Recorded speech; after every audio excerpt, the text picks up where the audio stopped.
ओम श्री गणेशाय नमः। बोलिए श्री शंकर पार्वती भगवान की जय। जय श्री राधे कृष्ण मित्रों, स्वागत है आपका अपने चैनल गुरुवाणी में।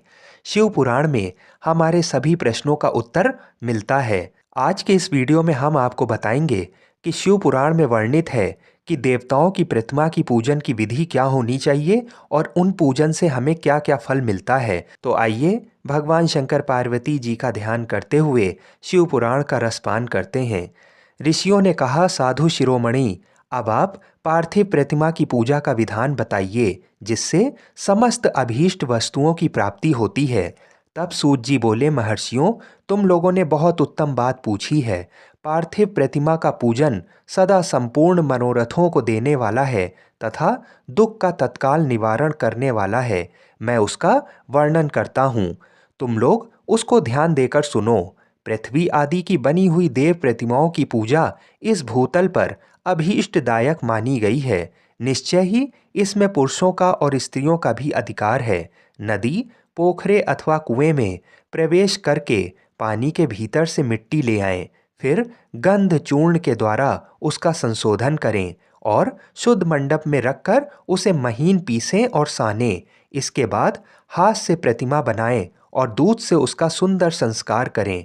उस प्रतिमा में अंग प्रत्यंग अच्छी तरह प्रकट हुए हों तथा वह सब प्रकार के अस्त्र शस्त्रों से संपन्न बनाई गई हो।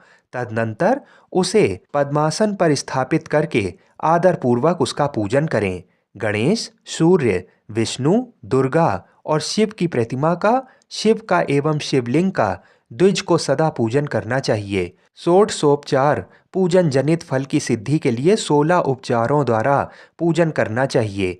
पुष्प से प्रोक्षण और मंत्र पाठ पूर्वक अभिषेक करें। पुष्प से प्रोक्षण और मंत्र पाठ पूर्वक अभिषेक करें। अगहनी के चावल से नैवेद्य तैयार करें। सारा नैवेद्य एक लगभग पाव भर होना चाहिए। घर में पार्थिव पूजन के लिए एक कुडव और बाहर किसी मनुष्य द्वारा स्थापित शिवलिंग के पूजन के लिए एक सेर भर नैवेद्य तैयार करना आवश्यक है, ऐसा जानना चाहिए। देवताओं द्वारा स्थापित शिवलिंग के लिए 3 सेर नैवेद्य अर्पित करना उचित है और स्वयं प्रकट हुए स्वयंभू लिंग के लिए 5 सेर। ऐसा करने पर पूर्ण फल की प्राप्ति समझनी चाहिए।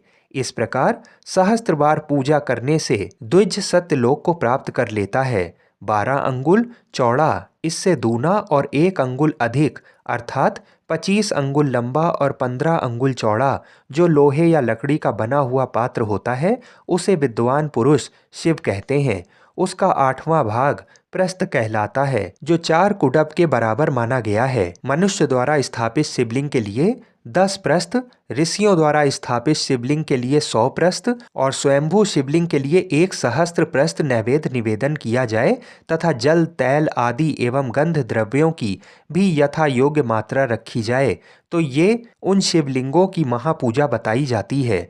देवता का अभिषेक करने से आत्मशुद्धि होती है, गंध से पुण्य की प्राप्ति होती है, नैवेद्य लगाने से आयु बढ़ती है और तृप्ति होती है, धूप निवेदन करने से धन की प्राप्ति होती है, दीप दिखाने से ज्ञान का उदय होता है और तांबूल समर्पण करने से भोग की उपलब्धि होती है। इसलिए स्नान आदि 6 उपचारों को यत्नपूर्वक अर्पित करें।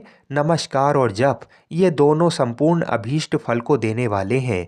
इसलिए भोग और मोक्ष की इच्छा रखने वाले लोगों को पूजा के अंत में सदा ही जप और नमस्कार करने चाहिए।